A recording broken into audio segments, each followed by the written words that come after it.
Bismillahirrahmanirrahim. Assalamualaikum warahmatullahi wabarakatuh. Waalaikumsalam warahmatullahi wabarakatuh. Baik, gimana kabarnya? Baik? Baik. Udah sarapan belum tadi? Belum puasa. Oh, puasa. Biasanya ya. Oke. Sebelum kita memulai pelajaran, alangkah baiknya kita berdoa terlebih dahulu. Ayo, siapa yang mau memimpin doa? Arum. Ayo, pimpin. Bismillahirrahmanirrahim. Nawaitu ta'alluma wa ta'lim wa tadabbura wa tadbir wa nafa wal intifa'a wal ibadah wal istifadah wal hazza ala tamassuki bi kitabillahi wa sunnati rasulihi wa du'a ila huda wa dalalata ala khair ridhi wa wajhillahi wa qadatihi wa qurbihi wa sawabi. Allahumma rzuqna fahman nabiyyin wa hifdzal mursalin wa ilhamal malaikatil muqarrabin. Allahumma aghnina bil ilmi wa zayyinna bil ilmi wa akrimna bit taqwa wa jammilna bil afiyah ya arhamar rahimin. Sebelumnya Kak absen dulu ya. Siapa yang dapat soal ini? Alena. Soal tanggal 6. Kemarin materi terakhir apa? Media sosial.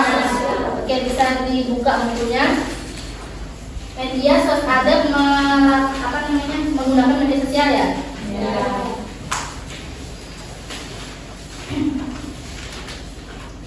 Oke, ada menggunakan media sosial.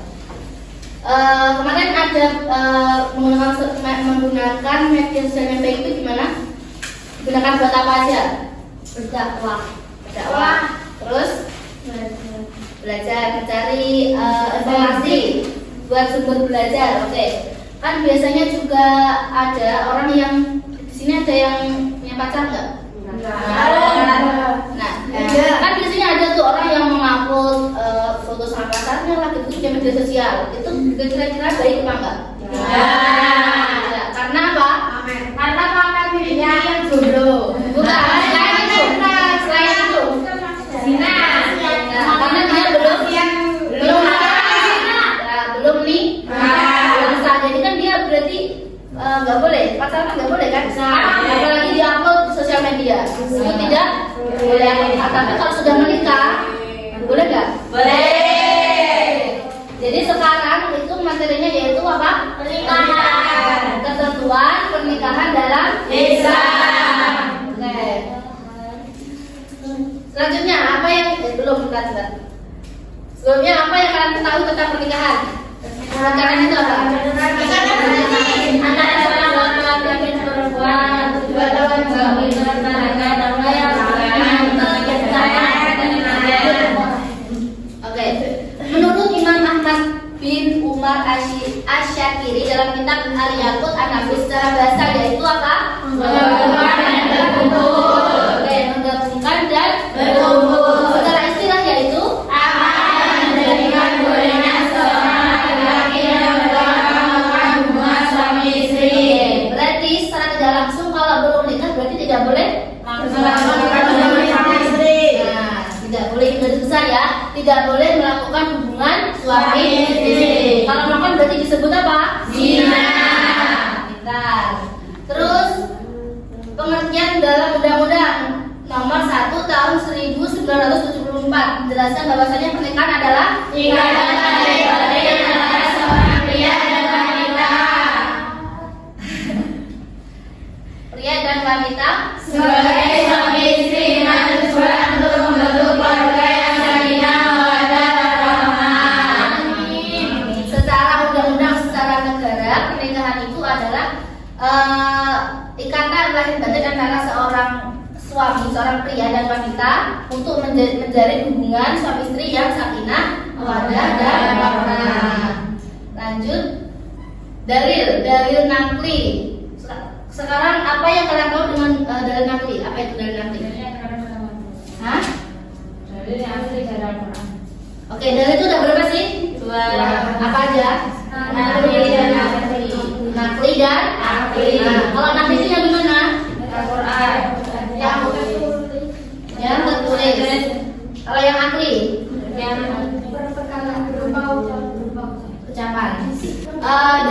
tertulis, benar tertulis di Al-Quran ataupun hadis. Kalau akli berarti dari kata akli berarti akal manusia, berarti dalil yang berasal dari misal perkataan Rasulullah atau kebiasaannya Rasulullah. Kan banyak ya kita mengikuti kebiasaan-kebiasaan Rasulullah, kayak mengikuti misal sunnah-sunnahnya kan dalam tertulis di Al-Quran kan, kayak harus puasa Senin Kamis, puasa itu nggak ada dalilnya, tapi kita ngikuti yaitu dengan dalil akli.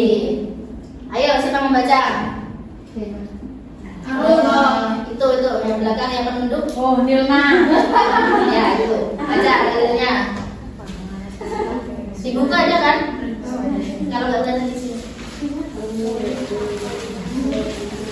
Surat apa itu? Arum. Ya.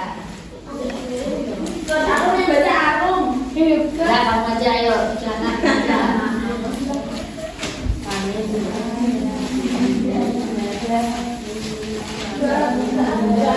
Oh, nggak ada. Berat baca di sini. Kelihatan kan? Ayo.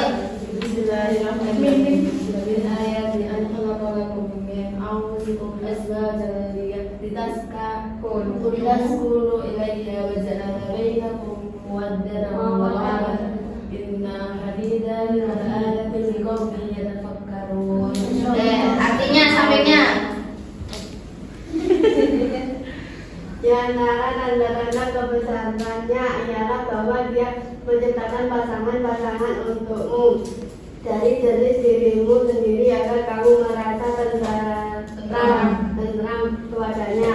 Dia menjadikan di antaramu rasa cinta dan kasih sayang. Sesungguhnya pada yang demikian itu benar-benar terdapat tanda-tanda kebesaran Allah bagi kaum yang berpikir. Oke, dari sini sudah jelas ya bahwa Allah itu menciptakan hambanya secara berpasangan antara cowok dan cewek.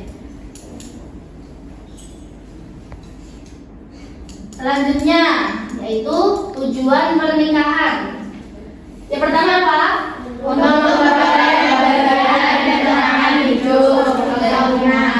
Untuk memperoleh kebahagiaan dan ketenangan hidup atau sakinah. Di sini siapa sih yang nggak pengen hidup yang tentram, bahagia? Nggak ada kan, semua orang pasti pengen hidupnya tenang, bahagia, tentram. Selain itu juga orang yang udah menikah kan dia sudah bebas, dia udah sah jadi istrinya secara hukum dan juga agama. Tapi kalau dia belum nikah kan dia jadi kayak was-was, masih ada rasa takut, belum bebas kan. Jadi tujuannya menikah itu untuk memperoleh kebahagiaan dan ketenangan, tenang dalam hidupnya, dia menjalani apapun itu tenang, nggak ada rasa takut, dia bebas mau ngapain si istrinya itu, si suaminya kan bebas sudah haknya gitu. Terus yang kedua apa? Untuk membina rasa cinta dan kasih sayang. Untuk membina rasa cinta dan kasih sayang antara siapa? Suami, istri dan juga anak-anaknya kelak. Oke, nomor 3 tujuannya untuk Memenuhi kebutuhan biologis yang sah dari Allah SWT. untuk memenuhi kebutuhan biologis. Di sini pasti hampir semua orang itu akan memiliki kebutuhan biologis dan itu harus dipenuhi. Kalian paham kan maksudnya? Kebutuhan biologis itu harus dipenuhi, semua orang pasti akan merasakan itu. Nah, kalau dia belum menikah, kan nanti jatuhnya ke zina. Nah, kalau udah nikah kan berarti dia kebutuhannya terpenuhi dan juga diridhoi oleh Allah. Itu akan mendapat pahala juga kan melakukan sunnah Rasul. Gitu. Terus nomor 4, Melaksanakan perintah Allah SWT. ya, kan tadi sudah dijelaskan di dalil sebelumnya kan diperintahkan untuk menikah. Allah sudah menciptakan hambanya itu secara berpasangan. Terus nomor 5, Untuk memperoleh keturunan yang sah. kan kalau orang mempunyai keturunan dalam keadaan belum nikah, dia jadinya apa?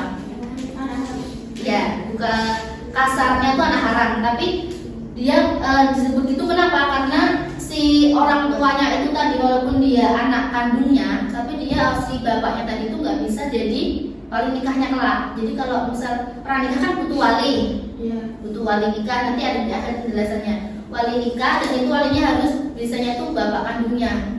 Tapi kalau dia bapak kandungnya itu sebelum nikah hamilnya, jadi dia tidak bisa. Jadi yang bisa itu bisa kayak pamannya atau siapa atau kakak wali hakim kayak gitu. Dan itu nanti akan berturut-turut ke bawahnya nanti ke anak-anaknya itu bakal kayak gitu terus otomatis karena dari ayahnya yang pertama pun udah kayak gitu. Jadi faktornya itu ke anak cucunya kelak. Jadi buat kalian peringatan itu udah besar ya. Jangan sampai kejadian seperti ini. Karena anak-anak zaman sekarang itu banyak yang menikahnya itu karena kecelakaan. Karena kecelakaan enggak? Ya. Kecelakaan jadi dia menikah, dan akhirnya ya kayak gini. Jadi orang-orang yang gak paham dengan ilmu ini pasti akan menyampaikan hal itu. Jadi kalian yang udah paham sekarang ada ilmunya, diusahakan jangan sampai terjadi kayak gini. Oke? Oke. Terus selanjutnya hukum. Nah, hukum menikah ada berapa? 5. Aja. Sunnah, wajib, mubah, makruh, haram. Oke. Sunnah, apa yang dimaksud dengan hukum pernikahan itu disunahkan? Siapa yang tahu? Di buku lain ada nggak? Ada. Kenapa? Jadi masyarakat cuma mampu dari segi dan lahir dan batin untuk menikah. Namun harus sanggup mengendalikan dirinya dari godaan yang menjurus kepada perzinahan. Oke. Maksudnya gimana itu? Siapa yang bisa jelasin lagi? Paham nggak dari kata-kata itu? Paham? Hukum sunnah menikah ditujukan untuk orang yang sudah mampu dari segi lahir dan batin untuk menikah, namun masih sanggup mengendalikan dirinya dari godaan yang menjerumus kepada perzinahan. Jadi semisal si A ini udah mampu menikah dari lahir batin, misal kayak umurnya, terus ekonominya, kan nikah juga butuh ekonomi yang stabil ya. Ekonomi, terus umur, semua tuh udah siap dia. Tapi dia masih mampu menahan diri, kayak misal dia tuh masih menahan diri untuk biar nggak melakukan zina. Jadi dia masih, kan ada orang yang kayak pengen nikah tuh cuman karena hal itu doang, paham nggak maksudnya? Iya. Nah, itu dia masih bisa menahan itu disunahkan buat menikah. Maksudnya sunnah itu kan nggak kan lebih baik, kalau nggak apa-apa. Jadi dia lebih baik menikah karena udah siap dari lahir batinnya, tetapi juga nggak yang buru-buru pengen nikah karena pengen hal itu gitu loh. Paham maksudnya? Oke, terus yang selanjutnya itu wajib. Wajib itu yang gimana? Bagi orang yang mampu menikah, mampu dari segi lahir maupun batin, sedangkan apabila seseorang tidak menikah, diwajibkan akan Nah itu wajib menikah kalau dia sudah siap semuanya, dan dia juga kalau nggak nikah dia takutnya malah atau besoknya dia melakukan hal itu. Makanya harus cepat-cepat nikah. Takut kalau udah nikah kan ya udah terserah dia mau kapan pun dia kayak gitu kan terserah dia, udah sah gitu loh. Tapi kalau belum nikah kan takutnya dia malah melakukan zina. Padahal dia udah siap misalkan udah nikah saat itu gitu. Terus kalau yang ketiga yaitu mubah. Mubah itu yang diperbolehkan seorang mubah untuk menikah apabila faktor-faktor yang mengharuskan dan menghalangi pernikahan itu tidak ada pada diri seseorang tersebut. Gimana maksudnya? Misal orang yang diharuskan nikah tadi gimana? Yang wajib nikah tadi gimana? Ya, dan orangnya udah siap kan? Nah, kalau yang nggak boleh, belum ya yang haram. Yang nggak boleh nikah misal kayak orang masih di bawah umur, boleh nikah nggak? Nah, jadi selagi faktor misal di bawah umur nggak ada, dia udah siap, udah umurnya udah menginjak waktu nikah. Terus yang wajib tadi dia yang bukan yang orang yang buru-buru karena pengen hal itu boleh-boleh aja. Maksudnya dia udah siap, tapi dia juga nggak pengen buru-buru dengan hal itu, paham nggak? Dan juga dia nggak yang di bawah umur, jadi kan faktor yang menghalangi dan mengharuskan kan nggak ada di dia. Nah itu boleh menikah, hukumnya mubah, boleh. Kalau boleh kan juga maksudnya imbang ya, antara sunnah sama wajibnya imbang gitu loh, di tengah-tengah. Paham maksudnya? Terus yang keempat yaitu makruh. Yang gimana itu? Apabila orang yang akan melakukan pernikahan telah memiliki keinginan atau hasrat, tetapi hanya memiliki bekal untuk biaya pernikahan, namun belum mempunyai bekal untuk mendirikan nafkah. Oke.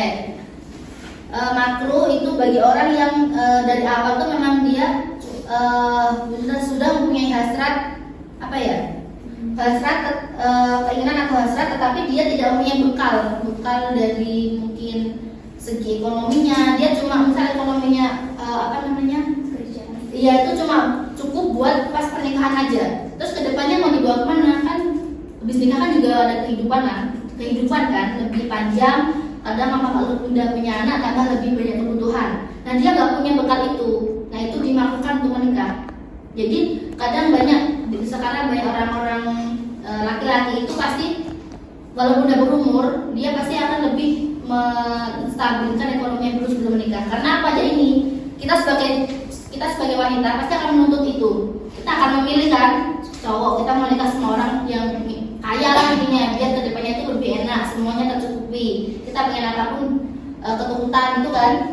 Nah kalau cowok nggak punya itu, kita mau nggak nikah sama mereka? Nggak mau kan? Nah itu dimaksudkan buat menikah, karena kalau mereka belum punya setidaknya bekal lah buat kedepannya, itu dimaksudkan buat nikah. Jangan nikah dulu. Jadi fokus ke diri sendiri dulu, fokus untuk buat apa namanya, mengumpulkan bekal lah buat kedepannya, karena itu bukan kaya gampang. Terus yang kelima, haram. Gimana itu yang haram? Jadi orang yang pernikahan tetapi ia mempunyai niat yang buruk, seperti niat menyakiti perempuan atau niat yang lainnya. Nah, hukum nikah juga haram apabila seseorang yang sudah menikah namun tidak memiliki biaya untuk melaksanakan perkawinan dan dipastikan tidak mampu memberi. Nah, itu tadi sudah niatnya buruk, nggak punya bekal buat nikah aja nggak punya, jadi nggak usah nikah dulu. Itu diharapkan buat nikah, ya kan? Jadi nikah itu apalagi cowok ya, dia bakal mikir kayak apa namanya, gaya pernikahan biasanya kan dari cowok, biasanya tergantung daerah masing-masing. Terus kayak mahar, terus belum kayak baju-bajunya, kembaran-kembarannya kan banyak tuh, itu juga butuh biaya banyak. Jadi kalau orang belum punya bekal buat itu semua, dan juga apalagi dia udah punya niat jahat ke depannya, oh aku mau nikah sama ini karena balas dendam, mungkin dulunya mau pernah diapain lah gitu, itu diharapkan buat menikah. Jadi yang udah punya niat buruk, gak punya bekal buat pernikahan, gak punya bekal buat kedepannya, itu dihukumi haram. Paham? Oke, lanjut. Memilih pasangan dalam pernikahan. Yang pertama apa? Agamanya. Oke, yang pertama agamanya. Agamanya harus apa? Islam. Harus Islam ya. Karena kita orang Islam berarti harus Islam ya. Terus yang kedua agamanya udah pasti. Nomor 2 sana. Keturunan. Maksudnya gimana itu? Keturunannya. Asal usul keluarga. Nah, kayak tadi kalau apa namanya, yang tadi di awal kan kalau anak hasil berzina kan, jadi dia nasabnya buruk ya, terpotong di ayahnya tadi. Jadi kita harus tahu, misal kalian punya besok ya, kalau udah besar dan waktunya kalian punya kenalan, kalian udah mantap pengen nikah, kalian harus cari tahu dari bapaknya, kakaknya semua, dia tuh nasabnya baik nggak, mereka tuh anak hasil yang sah apa hasil di luar nikah.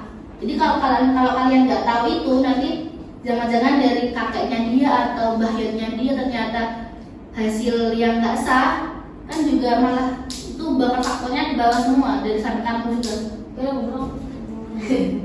Ya faktornya akan sampai ke kalian. Jadi harus tahu dari sampai akar-akarnya, gimana keturunannya itu, nasabnya baik enggak, keluarganya itu keluarga yang baik enggak. Terus yang ketiga, nah itu faktor yang paling biasanya kalau sekarang malah yang pertama harta, yang pertama dilihat. Karena apa ya, itu sekarang apa-apa itu butuh uang, apa-apa nggak ada uang nggak bisa jalan. Yang pertama itu kuncinya ada di uang. Kalau zaman sekarang ya, realistis aja.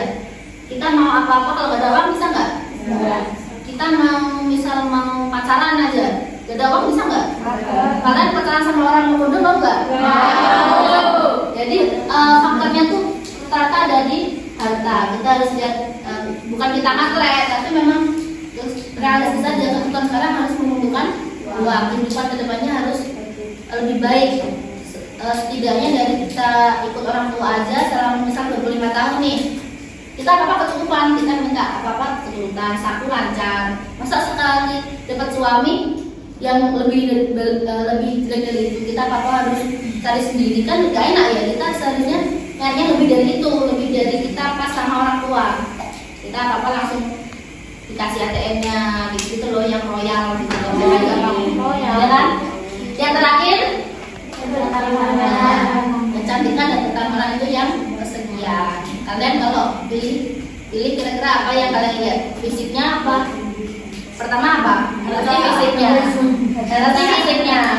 fisik. Kalau kita beda agama. Itu Tapi kita berdua masih cukup yang laki-laki. misal kita kan Islam, punya cowok Kristen.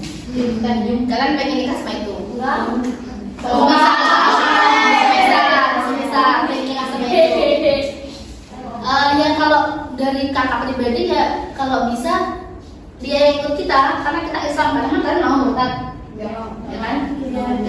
Kita maunya mereka ikut kita kalau memang mereka juga sedia. Tapi kalau dia nggak sedia, ya udah tinggal jalan. Masih banyak cowok lagi, masih banyak cowok yang seagama lagi tidaknya, karena agama kan nanti dibawanya ke sana, ke akhirat, hidup yang selamanya, ya kan? Boleh nggak meminang wanita yang jadi minang lawan? Peminang wanita yang berarti poligami dong. Iya. Terus meminang itu dalam udah nikah apa baru lamaran apa gimana? Lamaran aja, terus dilamar lagi sama orang. Ceweknya mau. Kan bisa ada si cewek nih, dia ada lamaran sama cowoknya. Terus ada datang lagi cowok ngelamar si ini. Boleh apa enggak gitu?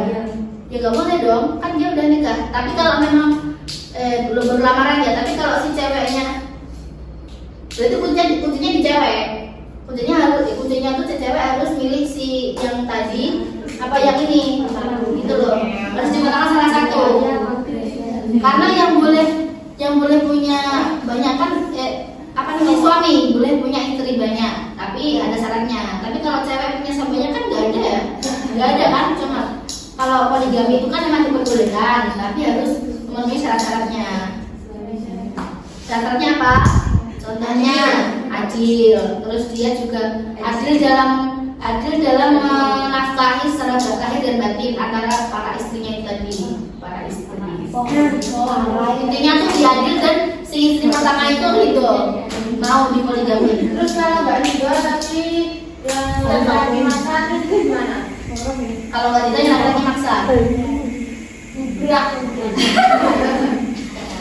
Ya si suaminya yang dapat dosa, karena kan nggak diridhoi sama ininya, sama si istri pertamanya. Kalau nggak, ya si istri pertama minta cerai aja. Biasanya kan gitu kan.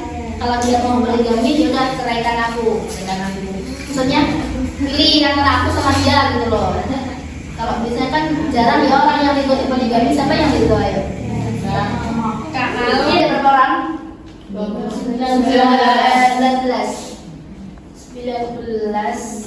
dibagi ya berhitung aja dari 1 sampai 4 dari sini. Dan latihan udah. Ayo berhitung dari sini. 1 2 3 4 1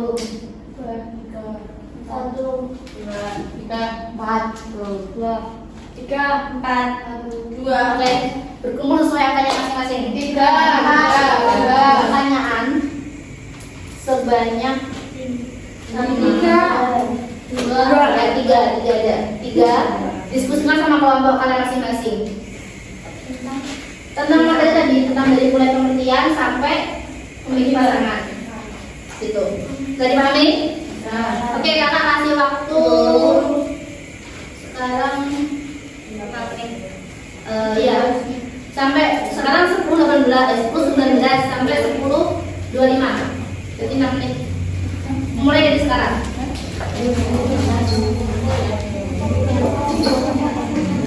Ya, sekarang udah nanti jawab kelompok lain.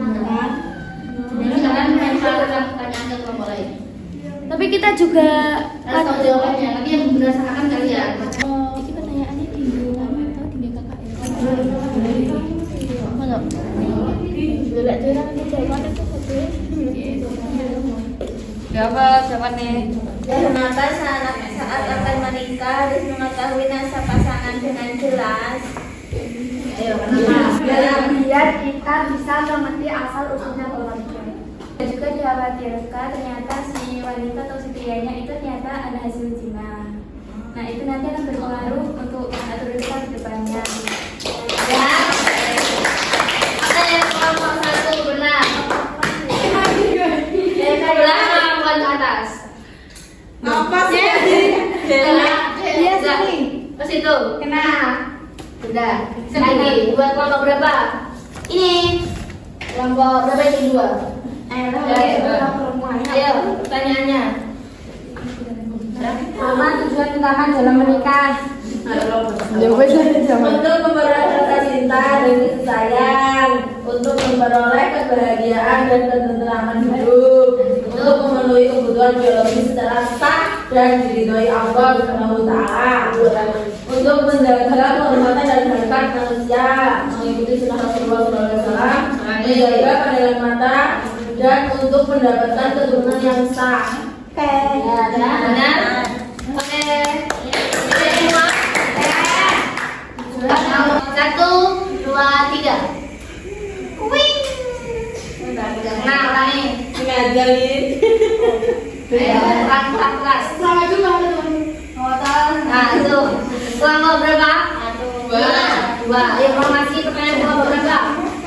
Ayo, kelompoknya Arum. Kelompok berapa?